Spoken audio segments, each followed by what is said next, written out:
ज्ञानी भक्त होना चाहिए, लेकिन ज्ञान कैसा?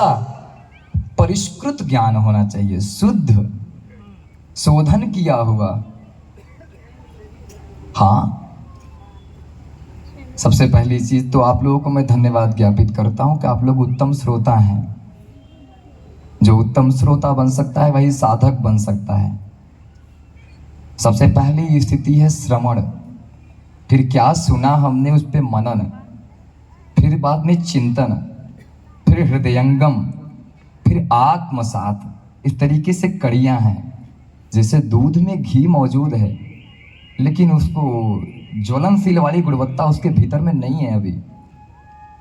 जैसे ही आप उसको चरणों से गुजारेंगे ना, कई चरण से, दूध से दही, उसको खौलाया, फिर ठंडा किया, फिर अंतिम स्थिति उसकी होती है घी की, जिसको अमृत बोला जाता है। वो शाश्वत है, उसमें कोई प्यूट्रिफिकेशन नहीं होगा, उसमें कोई सड़न नहीं होगी।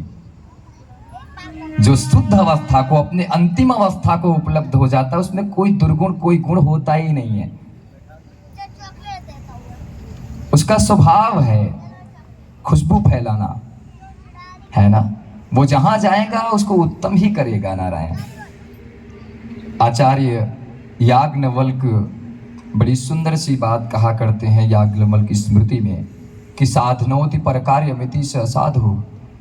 अपनी साधना से, अपनी तपश्चर्या से समूचे ब्रह्मांड को, प्रजा को, पशुओं को, सभी के हित के लिए जो कामना करता है वो साधु है।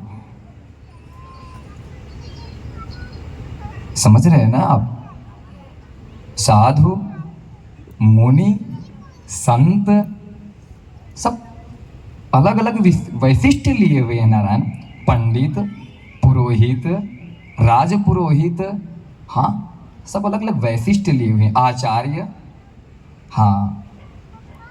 जब वो समूचे भारत में अलग अलग लोगों की रुचि हो गई, चलो ठीक है, रंग रूप भेष भाषा चाहे अनेक हो, हिंद देश के निवासी सभी जन एक हो, ऐसा मैंने सुना था।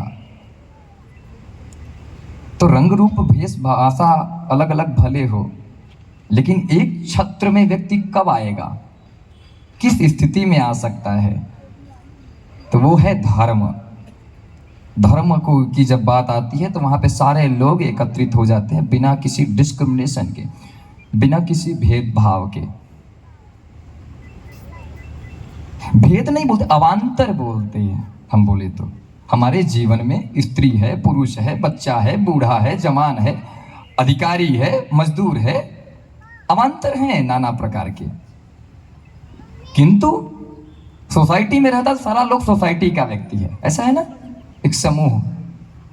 हाँ, समाज एकीकृत कब होता है? जब विचारधारा एक लेकर के चले हम तब।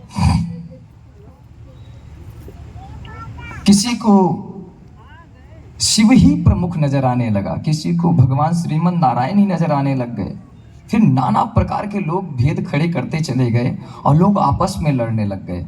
तब उस समय वही आदि गुरु शंकराचार्य, वही परम सत्ता पर ब्रह्म आदि गुरु शंकराचार्य के रूप में इस धरती पर अवतरित होते, और उसके बाद में उन्होंने नाना प्रकार के जितने भी विधर्मी और अधर्मी तत्व थे सबको पराजित करते हुए चार मठामनाय की स्थापना किया नारायण। श्रृंगेरी मठामनाय, गोवर्धन मठामनाय पूर्व में, पश्चिम में शारदा मठामनाय और उत्तर में ज्योतिष मठामनाय नारायण। इस 7 तरीके से उन्होंने मठामनाय की स्थापना किया और 10 नाम परंपरा को उन्होंने सुव्यवस्थित किया नारायण। 10 नाम परंपरा में गिरी, पुरी, भारती, सरस्वती, अरण्य, तीर्थ, सागर, वन, पर्वत, और सबकी कार्य अलग अलग हैं।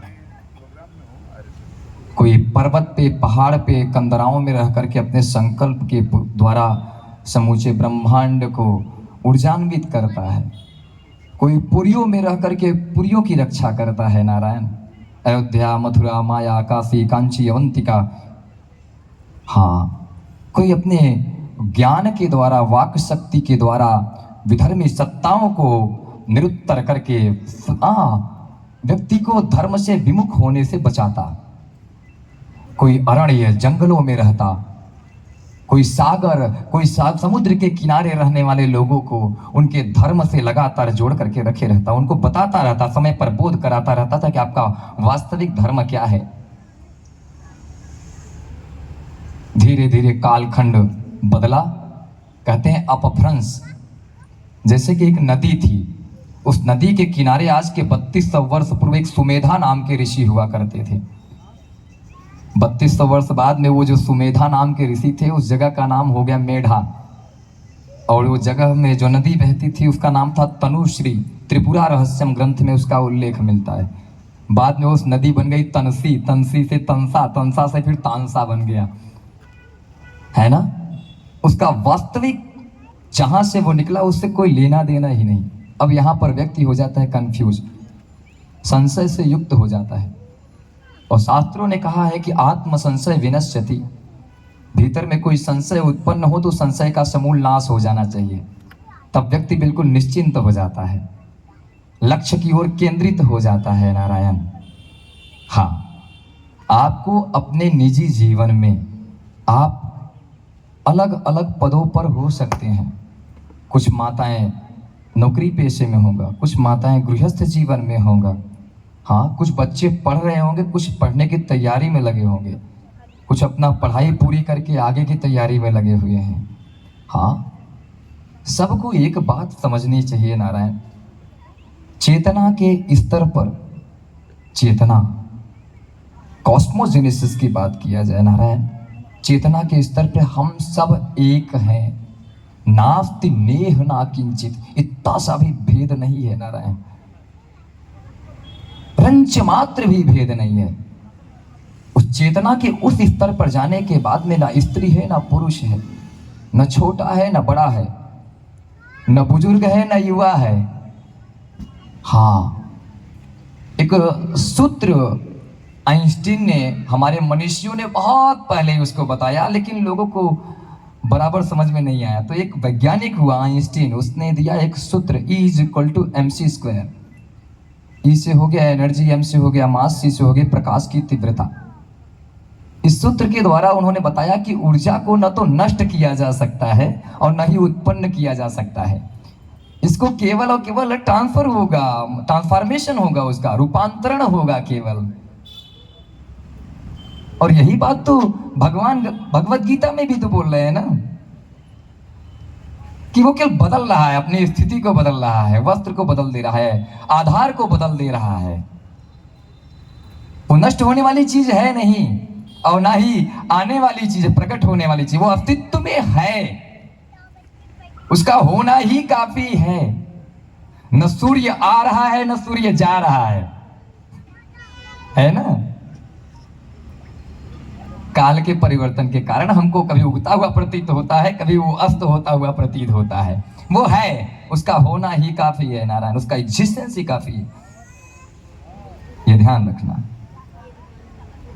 आपको चेतना के स्तर पर मजबूत होना है, साधना से युक्त होना है नारायण। समाज संगठित और सुव्यवस्थित कब होता है? जब सबकी विचारधारा एक हो, देव, देश और धर्म के लिए वो एक जगह पर एकत्रित हो जाए, उसको भुलाना ना पड़े। कहते हैं कि सपूत की कोई जात नहीं होती और गद्दार का कोई मजहब नहीं होता।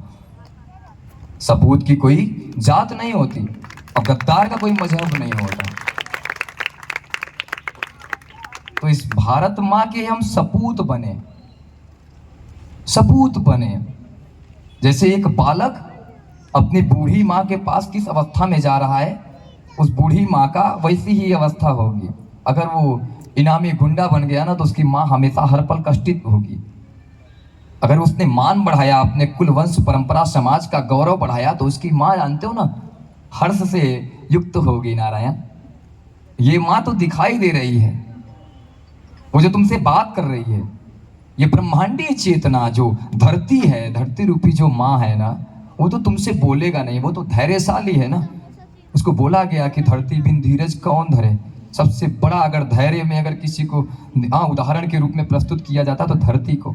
समुद्र वसने देवी पर्वत अस्तर मंडिते विष्णु पत्नी नमस्तुभ्यं पादस्पर्शम क्षमस्व में सुबह सुबह जब हम पृथ्वी को स्पर्श करते हैं ना तो कहते क्या है कि समुद्र में निवास करने वाली हे पराम्बा भगवती, हाँ महामाया, ये जितने भी पर्वत हैं ना ये आप स्तन रूप में मंडित है माता जगदम्बा, जिसका अमृत पान करके हम सारे लोग जिंदा हैं। अब ये स्तन रूपी क्यों बताया गया पर्वत को? हाँ, सूर्य की रश्मियां टकराती हैं किससे? माउंटेन से, पर्वतों से। अब वो टकरा करके जानते हो समुद्र के तल पर जाती है, वहां से वाष्पीकरण की प्रक्रिया घटित होती है और वो वाष्प, वो जल के कंटेंट्स, वाटर के कंटेंट्स एकत्रित होते हैं कहाँ पर? आकाश मंडल में। और 7 महीने 6 महीने उस खारे जल का सेचन प्रक्रिया होती है। कौन सी? सेचन प्रक्रिया। उस प्रक्रिया से गुजरने के बाद में जब वो जल नीचे आता है तो वो मीठा हो जाता है। नारायण, ये परिवर्तन है। एक बिंदु एक पूर्ण मनुष्य का, पूर्ण जीव का आकार ले लेता, एक बीज बड़े वृक्ष का आकार ले लेता, संभावनाएं घटित हो जाती। जो अभी तक था नहीं, दिख नहीं रहा था, अव्यक्त था, वो व्यक्त हो गया। मैं एक बीज उठाऊं, गुठली उठाऊं, मैं बोलूं इसके भीतर में 40 टन लकड़ी है, 20 टन इसमें आम के फल हैं, तो तुम कहोगे नहीं दिखाई दे रहा बाबा। मैं बोलूं मुझे थोड़ा सा काल दो, मुझे समय दो।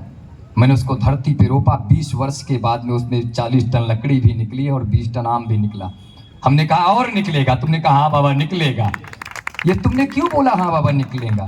क्योंकि अभी तक अव्यक्त था और तुम्हें उसका अनुभव नहीं था। जब वो व्यक्त हुआ, तुमने देखा अपनी आंखों से, तुमने कहा हो सकता है। तो शिव तत्व है अव्यक्त, और जो व्यक्त है वो शक्ति तत्व है। यह पूरा जगत शिव शक्त्यात्मक है। आकाश और वायु, आकाश कितना बड़ा है नहीं मालूम, कितना ऊंचा है नहीं मालूम, कौन से रंग का है नहीं मालूम। मैं बोलूं क्या आकाश नहीं है? तुम बोलोगे आकाश है। मैं बोलूंगा जैसा तुम देख रहे हो क्या वैसा है? तुम बोलोगे नहीं है, लेकिन है ना? है, उसका एग्जिस्टेंस ही काफी है। फिर दूसरा तत्व आया वायु, उसको रियलाइज किया जा सकता समय समय पर। फिर इन दोनों को मिला दिया गया तो क्या आया? अग्नि, अव्यक्त हो गया। वही अव्यक्त सत्ता जो दिखाई नहीं देती थी अब सामने आकर के प्रकट हो गई, है ना? अनुभव गम्य हो गया। इन तीनों को मिला दिया तो जल बन गया, चारों को मिला दिया तो पृथ्वी तत्व बन गया। 5 गुण वाली लेकर के पृथ्वी बनी और उस पे हम आए, उस पे हम और आप हैं। इस अखंड ब्रह्मांड की सत्ता में हमारी भी एक भूमिका है। ये आपको कब मालूम चला? कितनी बड़ी भूमिका है? फिर ऋषियों ने कहा कि यत् पिंडे तत् ब्रह्मांडे, जो समूचे ब्रह्मांड में है वो इस पिंड में भी है। अगर वहां पर हलचल होगी तो यहां पर हलचल होगी, और यहां पे अगर जो कुछ भी क्रियाएं की जाएंगी, कर्म किए जाएंगे, इसका परिणाम वहां तक भी जाने वाला है। 10 लोगों को नहाना है, एक वाटर टैंक बना हुआ है। पहला व्यक्ति घुसा, उसमें क्या बोलते, उसने नरक मचा दिया, उसमें उसने विष्ठा कर दी, मूत्र विसर्जन कर दिया, खखार के थूक दिया। अब अगला व्यक्ति उसमें प्रवेश करेगा क्या? या उसको पीड़ा होगी या नहीं होगी? ये क्या कर रहा है बाबा? तुम रोकेगा उसको? ऐसा मत करो बाबा। इस कॉस्मोजेनेसिस में उसी तरीके से मनुष्य जानते हो अपने विचारों का प्रदूषण लगातार फैलाए पड़ा है, वैचारिक प्रदूषण। एक दूसरे को काट के खा जाना, एक तो है काट के खा जाना, एक तो है खा जिंदा निगल जाना। एक व्यक्ति ने एक व्यक्ति का समूचा उसका जीवन भर की पूंजी खा के गबन कर दिया, और उस व्यक्ति ने जानते हो ना समूचे परिवार के साथ में सुसाइड कर लिया। मतलब एक व्यक्ति ने 1 मिनट के भीतर में 7-8 लोगों को खा लिया, पता भी नहीं चला, उसका कोई कुछ कर भी नहीं सकता। मनुष्य को निगल जाएगा, इस तरीके से निगल जाएगा नारायण। कल मतलब मानो, कल मतलब होता है आपका मशीन। संस्कृत में कल को बोलते हैं मशीन, इसी से आया कल कारखाने। तो कलयुग मतलब मशीनी युग, रोबोटिक हो गया है मनुष्य। मनुष्य के लक्षण है नारायण, उसके भीतर में संवेदना होना, उसके भीतर में तितिक्षा होना, शौच, इंद्रिय निग्रह, शुचिता होना, इंद्रिय निग्रह होना, ये मनुष्य के लक्षण बताए गए हैं। उसको धारण करना अत्यंत आवश्यक है। हाँ, धार्यते इति धर्म, जो कुछ भी आपने धारण किया है वो है ऑलरेडी मौजूद आपके भीतर में। एक सही परिस्थिति, एक सही वातावरण बस देने की जरूरत है। बीज के भीतर सारी संभावनाएं निहित हैं, उसको मिट्टी में डाला, ताप, दाब, भभक, नमी, सब जितने भी सोर्सेज हैं एक साथ में कार्य करते तो उसका बाहरी आवरण टूट जाता। और जब बाहरी आवरण टूट जाता है ना, तब एक नए जीवन की संभावना प्रकट होती है नारायण।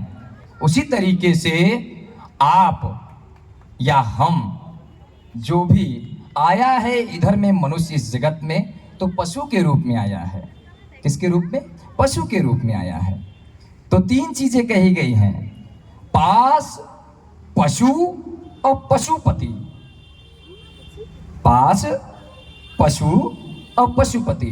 पास यानी बंधन, बंधन ये सूक्ष्म, सूक्ष्म बंधन ये कि मैं तो गृहस्थ जीवन में हूं, मैं तो ये हूं, मैं तो ये हूं। कुंठा और ग्लानि कदाचित नहीं होनी चाहिए। बहुत सुंदर सुंदर महात्मा हुए, आप भ्रमण करेंगे समूचे भारत के तो मालूम चलेगा। बहुत सुंदर सुंदर महात्मा हुए गृहस्थ जीवन में, अद्भुत महात्मा हुए, बहुत अद्भुत महात्मा हुए सन्यास के मार्ग में। जिस स्थिति में जो भी है वो वहां से वो कार्य कर सकता है, बस उसके भीतर में संकल्प तो उठना चाहिए ना। और संकल्प तब उठते हैं जब उसके भजन का बल बढ़ता है नारायण, तब जब कोई कृपा हो जाती है उसके ऊपर, तब। हाँ, मैंने बताया कि मैं ब्राह्मण कुल से उत्पन्न होने के उपरांत भी मैंने चर्म तकनीकी से मैंने इंजीनियरिंग किया नारायण। बोले तो मैं सेंट्रल गवर्नमेंट के द्वारा सर्टिफाइड चर्मकार है मैं। हाँ, सेंट्रल गवर्नमेंट के द्वारा। हाँ, चर्मकार। बोले तो चर्मकार वो किसको बोलते हैं? जो कच्चे चमड़े को उतार दे उसके सामने तो वो उसको टैंड कर दे, कपड़े जैसा बना दे, वो चर्मकार है। उसको योग्य बना दे। एक हमने बिस्किट दिया सोने का और उसको सुंदर सुंदर आभूषण बना दे, वो स्वर्णकार हो गया। मैंने लोहे की एक प्लेट दे दी, एक व्यक्ति ने उसके सुंदर हथियार बना दिए, वो लुहार हो गया।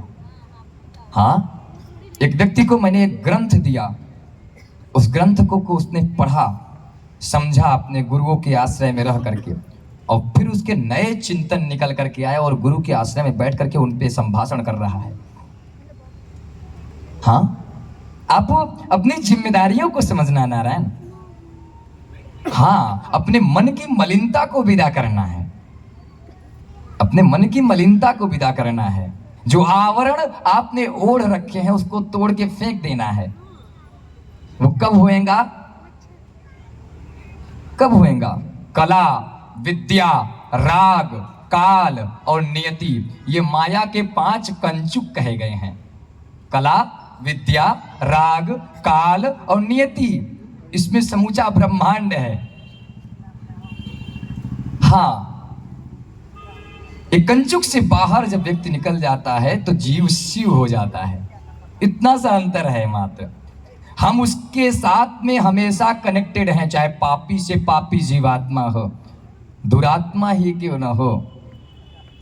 उसने अगली सुबह आपको फिर से एक्टिवेट किया, आप फिर से चेतन हो गए, बिना देखे हुए आपके कर्मों के हिसाब को। वो कितना दयालु है, वो कितना कृपालु है, कभी भेदभाव नहीं किया उसने।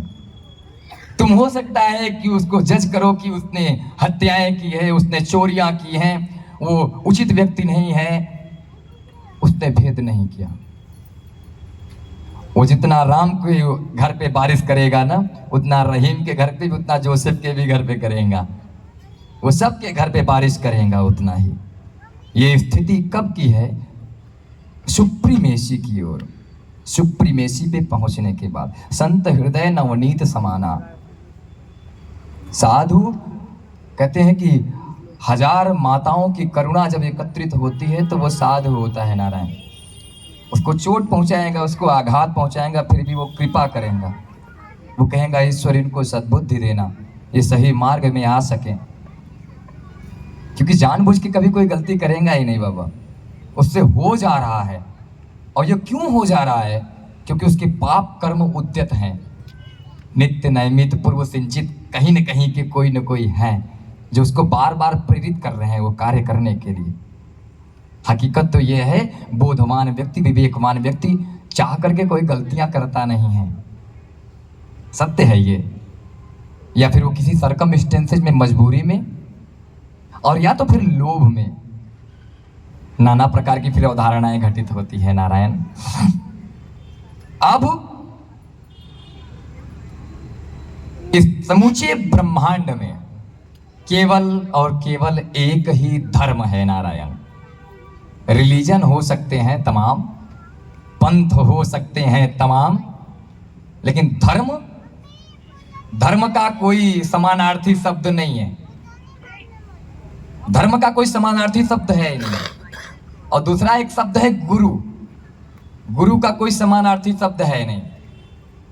तमिल में बोलोगे तो भी गुरु ही बोलना पड़ेगा, उड़िया में बोलेगा, कन्नड़ में बोलेगा, बिहार मैथिल में बोलेगा, बंगाली में बोलेगा, या जर्मनी में, इटली में, फ्रांस में, जिसमें बोलेगा उसको तुमको धर्मा, चाहे धर्म और गुरु ही बोलना पड़ेगा। अब प्रोनाउंसिएशन में थोड़ा अंतर अलग हो जाए तो अलग की बात है। तो धर्म इस समूचे ब्रह्मांड में केवल एक ही है। उसका नाम क्या है? सत्य सनातन वैदिक धर्म। सत्य सनातन वैदिक धर्म, जिसके आश्रय में समूचा ब्रह्मांड है। 6 अति सूर्य, 6 महासूर्य, जिससे और धरती पे वही प्रकट होता है तो 12 ज्योतिर्लिंग के रूप में, 12 ज्योतिर्लिंग के रूप में। वो कौन है? 6 महासूर्य और 6 अति सूर्य। इनको ऊर्जा कहाँ से मिल रही है? इनको ऊर्जा मिल रही सविता नारायण से, ये वेद कहते हैं। हाँ, बात समझ में आ रही है क्या? हाँ। अब प्रत्येक वस्तु का एक धर्म है, प्रत्येक पिंड का एक धर्म है, प्रत्येक पिंड का। मनुष्य के भी धर्म है। जैसे कि जल का धर्म, जल का धर्म क्या है? जल का धर्म है स्नेह। वो अलग अलग पिंडों को संयुक्त करता है, अलग अलग पिंड को संयुक्त करता है, वो है जल। जल का धर्म स्नेह। लोहे का धर्म क्या? लोहे का धर्म चुंबक के प्रति आकर्षित होना, और उसमें हम एक कुछ रख करके बीच में अवरोध उत्पन्न कर सकते हैं, लेकिन उसके भीतर का धर्म नहीं छीन सकते। और अगर लोहे में चुंबक के प्रति आकर्षित होने की क्षमता चली गई तो वो लोहा लोहा न रह जाएगा, वो अपने अस्तित्व से विघटित हो गया नारायण। उसी तरीके से मनुष्य के भी धर्म है। वो धर्म से च्युत हो जाए तो फिर वो व्यक्ति, वो मनुष्य मनुष्य नहीं रह जाएगा, फिर वो क्या हो जाएगा? वो फिर पशु हो जाएगा। तो पशु से हमको होना है मनुष्य, पशु देह से मनुष्य देह प्राप्त करना, मनुष्य देह से फिर क्या प्राप्त करना? दिव्य देह, दिव्य देह से फिर क्या प्राप्त करना? सिद्ध देह। ऐसे स्थितियां हैं। परमात्मा की, देवाधिदेव महादेव की बड़ी असीम कृपा है कि आप चीजों को समझ सकते हैं। इस समूचे ब्रह्मांड में केवल मनुष्य को सर्वाधिक चेतना का प्राणी बनाया, जो इस शरीर में रहते हुए भी समूचे ब्रह्मांड को समझ सकता है, ब्रह्मांडीय सत्ता के में होने वाले परिवर्तनों को समझ सकता है, वो ईश्वर के सामीप्य को प्राप्त कर सकता है इस शरीर में रहते हुए। ये सबसे बड़ी खूबसूरती है इस मनुष्य देह की। उस स्थिति पे जाकर के संतों ने, महंतों ने, महापुरुषों ने, सबने कहा बड़े भाग मानुष तन पावा, ऐसा समझ रहे नारायण। हाँ, और अंतिम मान बिंदु, आप जहां पर हैं, जिस भी स्थिति में हैं, आपको अपने अपने धर्म का पालन करना है। स्वधर्मे निजयो श्रेयः परधर्मो भयावयः। माता है तो माता का एक धर्म है, पुरुष है तो पुरुष का एक धर्म है, विद्यार्थी है तो विद्यार्थी का एक धर्म है, कोई अधिकारी है तो अधिकारी का एक धर्म है, कोई राजनेता है तो उसका एक धर्म है, प्रत्येक साधु है तो उसका एक धर्म है, उसकी मर्यादा है। प्रत्येक व्यक्ति को अपनी मर्यादा का पालन करना नितांत आवश्यक है। हां, इस बात को समझना जरूरी है। दूसरी चीज एक कि आपको सहिष्णु नहीं बनकर के नहीं रहना है, उदार बनकर के नहीं रहना है। उदारता महात्माओं के लिए शोभा देती है नारायण। हां, उदारता महात्माओं के लिए शोभा देती है, क्योंकि उसको मार भी देगा तो कोई दिक्कत नहीं है रे बाबा। लेकिन तुम उदार हो जाएगा, अत्यंत उदार हो जाएगा, तो लोग तुमको चोट पहुंचाएगा। जितना उदार होना आवश्यक है, उतना तुम्हारे अस्तित्व पे कोई आघात करे तो प्रतिकार करना भी उतना आवश्यक है। वो अंधे हैं मगर उनको दिखाना भी जरूरी है। हमें हक चाहिए अपना जताना भी जरूरी है। इंसानियत की आग में जी के बस इतना समझ लीजिए, मरना ही नहीं काफी, मारना भी जरूरी है।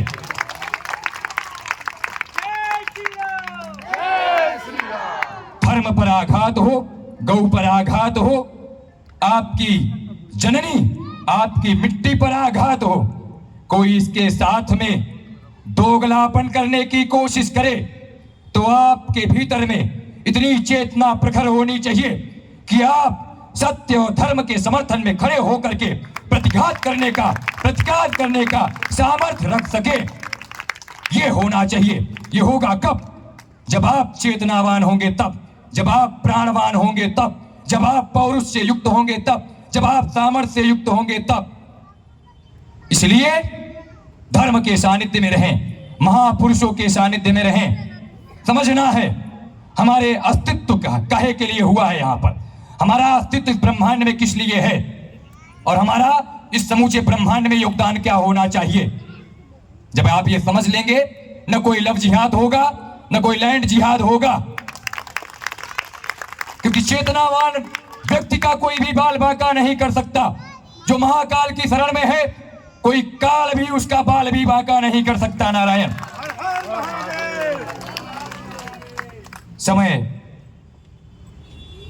समय बोले तो काल, समय और टाइम एंड स्पेस बोलते हैं उसको, समय और अंतरिक्ष। हाँ, समाधि में जाने के बाद दोनों मिट जाता। फिर चर्चा करते हैं अन्य अन्य मान्य बिंदुओं पर। बहुत ढेर सारी शुभकामनाएं हैं, आप सारे लोग संगठित हों। अंतिम मान बिंदु कहना चाहूंगा, ये जितने भी लोग हैं, एक जगह है उसका नाम है सनटेक। बोले तो बाबा बराबर बोलता क्या? सनटेक, ठीक है। अभी इधर में कुछ लोग रहता, अलग अलग जगह से लोग आया होगा, अलग अलग लोगों की पदवियां होंगी। आपको एक साथ में खड़े रहना है नारायण, बिना भेदभाव किए। ये मेरे इस बिंदु को ध्यान में रखना नारायण। सबको प्रेम पूर्वक रहना है, प्रीति पूर्वक रहना है, स्नेह पूर्वक रहना है। घृणा वैमनस्य लेके नहीं चलना है नारायण। आपके ऊपर जब कोई पीड़ा होगी, कोई आकस्मिक घटना होगी, तो आपके अगल बगल वाला व्यक्ति ही समय से जल्दी पहुंच सकता है नारायण। दूर से 500 किलोमीटर से दूर लोग नहीं आएगा। इसलिए प्रेम से रहना है नारायण। एक दिया प्रेम का जला क्यों नहीं लेते। अंतिम बिंदु कह करके मैं अपनी वाणी को विराम दूंगा नारायण, कि एक दिया प्रेम का जला क्यों नहीं लेते, दस्तूर दुनिया का मिटा क्यों नहीं देते, और दिल में जो लगाते हैं जातिवाद की फसलें, ऐसे लोगों को हटा क्यों नहीं देते मेरे साथियों, हटा क्यों नहीं देते। हर हर महादेव, हर हर महादेव, हर हर महादेव, नमः पार्वती पते महादेव। एक सूचना है,